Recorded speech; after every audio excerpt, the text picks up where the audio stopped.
اعوذ باللہ من الشیطان الرجیم بسم اللہ الرحمن الرحیم الحمد للہ رب العالمین الصلاۃ والسلام علی رسولہ الکریم وعلیہ الطیبین الطاہرین ولعنۃ اللہ علی اعدائهم اجمعین۔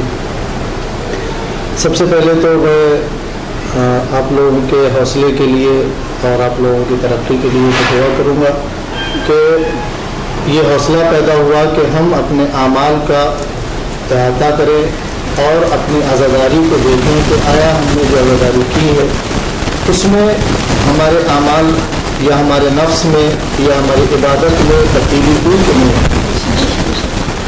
تو بچیوں نے جو سوالات کیے ہیں واقعی بہت اہم سوالات ہیں، اور اسی طرح تمام اور بچیوں کو اپنے اوپر توجہ دینی چاہیے کہ وہ ماہ محرم میں ایام اضحیٰ میں کیا کر رہے ہیں، ان کے اعمال کس طرح کے ہیں۔ ان کے جو سوالات ہیں بہت تشریح کے لیے ضرورت ہے ان کی، لیکن میں اختصار کے ساتھ میں اس کا جواب دوں گا۔ عزاداری ہم کیوں کرتے ہیں اور ہمارے اندر کیا تبدیلی آنا چاہیے اور عزاداری میں بھی کیا اضافہ ہونا چاہیے۔ عزاداری ہمارے لیے ایک ایسا اہم موضوع ہے کہ جسے ہمیں اپنے زندگی میں اس طرح جوڑے رہنا ہے جس طرح ہمارے جسم اور روح میں اتصال ہے۔ اگر جسم اور روح میں جدائی ہو جائے گی تو ہم ختم ہو جائیں گے۔ جس طرح مچھلی پانی میں رہنے کے بعد زندہ رہتی ہے، پانی سے نکال لیں گے تو مر جائے گی۔ جس طرح شکم مادر میں بچہ بڑا ہوتا ہے، پلتا ہے، اسے شکم مادر کی ضرورت ہے، وہاں سے وقت سے پہلے نکال لیا جائے گا تو وہ ختم ہو جائے گا۔ یہ دنیا بالکل اسی طرح ہے کہ عزاداری انسانیت کی حفاظت کے لیے، عزاداری اللہ کے پیغام کو پہنچانے کے لیے، عزاداری حج کی حفاظت کے لیے، عزاداری اذان کی حفاظت کے لیے، عزاداری ہماری خود حفاظت کے لیے، عزاداری انسانیت کی حفاظت کرتی ہے، کیونکہ امام حسین علیہ السلام کی جو قربانیاں ہیں وہ ضائع نہیں ہے، یا کسی مقصد یا کسی حکومت کے لیے عزاداری یا امام حسین علیہ السلام نے قربانی نہیں کی تھی۔ آج ہم امام حسین علیہ السلام کے مقصد کو آگے بڑھانے کے لیے اور اپنے اندر ان مقصد کو پورا کرنے کے لیے عزاداری کرتے ہیں۔ عزاداری اگر ہم کرتے رہیں تو یقیناً انسانیت اس عروج پر پہنچے گی کہ اگر کوئی انسان اپنے پروردگار سے کہے کہ زمین سونا ہو جائے تو زمین سونا ہو جائے گی۔ اس وقت اور ان حالات، اب جو حالات ہیں، اب جو عزاداری کا ایک سلسلہ ہے، عزاداری ہمیں اپنے حساب سے نہیں کرنا ہے۔ عزاداری جس طرح امام سجاد علیہ السلام نے کی اس طرح کرنا ہے، امام محمد باقر علیہ السلام نے کی اس طرح کرنا ہے، جناب زینب نے جس عزاداری کی بنیاد ڈالی ہے اس طرح ہمیں عزاداری کرنا ہے۔ عزاداری سے مقصد امام حسین علیہ السلام دکھنا چاہیے۔ امام حسین علیہ السلام کا مقصد کس طرح دکھے گا؟ اگر ہم عزاداری میں جاتے ہیں، مجلس میں جاتے ہیں، مثلا ایک خاتون مجلس میں بے پردہ گئی ہے لیکن جب وہ واپس آتی ہے تو باحجاب ہو جاتی، با پردہ ہو جاتی ہے۔ ایک مرد جب مجلس میں جاتا ہے بے نمازی جاتا ہے، اور جب مجلس میں گئی تو بے نمازی گئی۔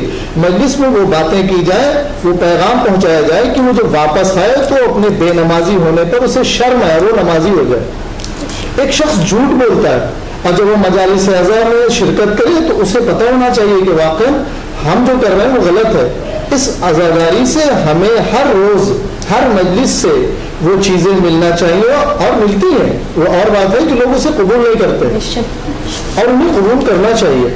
خاص طور پر اگر خواتین اس پر کوشش زیادہ کریں گی تو انشاءاللہ ہماری عزاداری اور اس سے بہتر طریقے سے ہوگی۔ عزاداری بہتر ہو رہی ہے اور عزاداری میں کافی ترقی ہوئی ہے، ہر مقام کے اوپر، ہر جگہ کے اوپر آپ دیکھیے مجالسیں ہو رہی ہیں، جلوس نکل رہے ہیں، تعزیے نکل رہے ہیں، اور لوگ بڑھ رہے ہیں، لوگوں کا ہجوم بڑھ رہا ہے۔ لوگوں کا ہجوم بڑھنا اس بات کی دلیل ہے کہ امام حسین علیہ السلام کا مقصد پورا ہو رہا ہے اور ہونا بھی چاہیے۔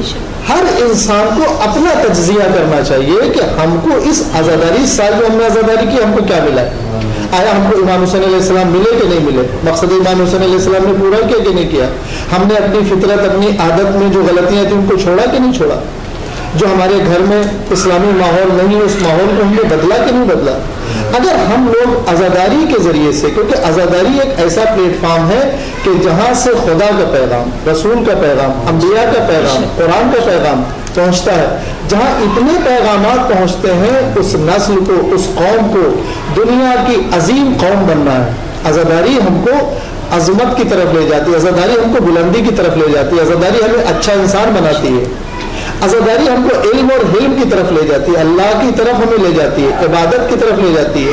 عزاداری سے بہت سارے فائدے ہیں, اور میں تمام مومنین سے ایک گزارش کروں گا کہ جب بھی کہیں جائیں عزاداری کے حوالے سے, مثلا مجلس میں جائیں, جلوس میں جائیں, علم اٹھانے میں جائیں, اپنے بچوں کو اپنے ساتھ لے جائیں اور ان کو سمجھائیں یہ علم جو آپ کے ہاتھ میں دکھ رہا ہے یہ مولا عباس کی نشانی ہے, یہ تابوت اٹھ رہا ہے یہ کربلا والوں کو, کربلا کے شہداء کی نشانیاں ہیں, ان کے بارے میں اپنے بچوں کو اسی جلوس میں بتاتے رہیں. انشاءاللہ ہمیں امید ہے جس طرح یہ بچیوں نے ترقی کی ہے اور اس آگے بڑھی ہیں اور اس پر سوالات اٹھائے ہیں, دوسری بچیاں بھی آگے بڑھیں گی.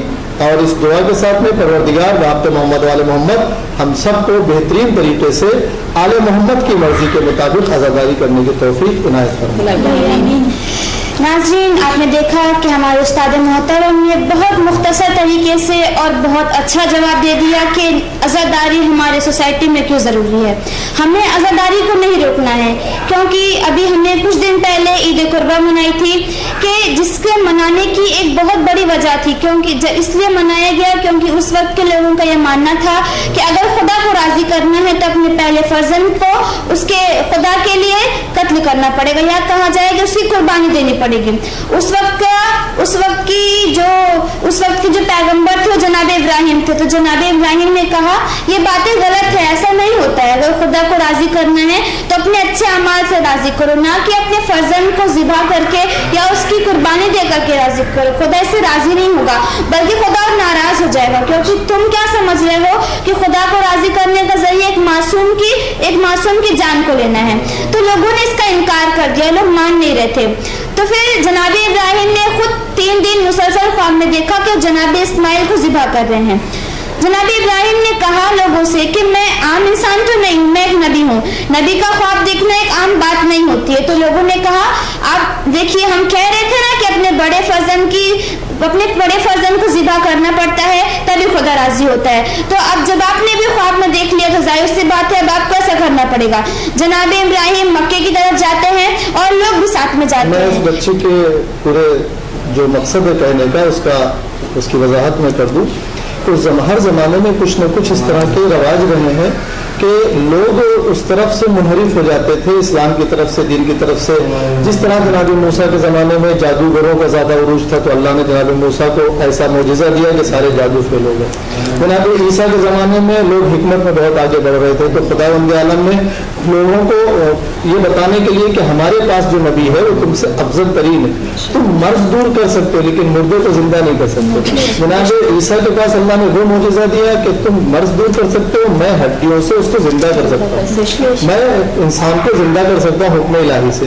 اسی طرح جناب ابراہیم کے زمانے میں یہ رسم تھی کہ بڑے فرزند کو بت کدے میں لوگ لے جاتے تھے, اس کی قربانی کرتے تھے اور یہ سمجھتے تھے کہ ہم نے اس کو راضی کر لیا. جناب ابراہیم نے جب خواب دیکھا اپنے بیٹے سے اس خواب کی وضاحت کی, اپنے گھر میں وضاحت کی, قوم کے سامنے وضاحت کی کہ میں نے بھی اس طرح کا خواب دیکھا. تو جب لوگوں نے سنا کہا دیکھا ہم لوگ تو کہہ رہے تھے ہم جس طرح ہم قربانی کرتے ہیں اسی طرح آپ کو بھی کرنا چاہیے. جناب ابراہیم خانہ کعبہ میں آج بھی جہاں قربانی ہوتی ہے وہاں پر لے گئے, لوگ ساتھ گئے, لوگ پہنچے. جناب ابراہیم نے اس زمانے کے اعتبار سے قربانی کا جو اصول تھا اسی اصول پر کام کیا. پہلے بیٹے کے ہاتھ پیر باندھے, پٹی باندھی, خود پر بھی پٹی باندھ لی اور قربانی کے لیے چھری رکھی. خدا وحدہ شریف نے جناب ابراہیم کی اس قربانی کو قبول کر لیا, جناب اسماعیل کی جگہ پر جنت سے دمبا بھیج دیا, انسان بچ گئے. جناب ابراہیم نے جب پٹی کھولی بیٹے کو زندہ پایا, دمبے کو ذبح پایا. اب لوگوں کی طرف مخاطب ہو کے کہا کہ اے لوگوں, اگر خدا کو انسان کی قربانی قبول ہوتی, اللہ نے تم کو اشرف المخلوقات پیدا کیا ہے, تم قربان ہونے کے لیے نہیں, انسانیت کو آگے بڑھانے کے لیے, دنیا کو ترقی کی طرف لے جانے کے لیے پیدا ہوئے. اگر اللہ کو جانور کی قربانی قبول ہوتی, انسان کی قربانی قبول ہوتی تو میرا بیٹا بھی قربان ہو جاتا. اس لیے آج بھی ہم لوگ کرتے ہیں کہ ایسا نہ ہو کہ یہ رسم دوبارہ شروع ہو جائے, دوبارہ نہ شروع ہو, اس لیے آج بھی قربانی ہوتی ہے. اسی طرح عزاداری بھی ہوتی ہے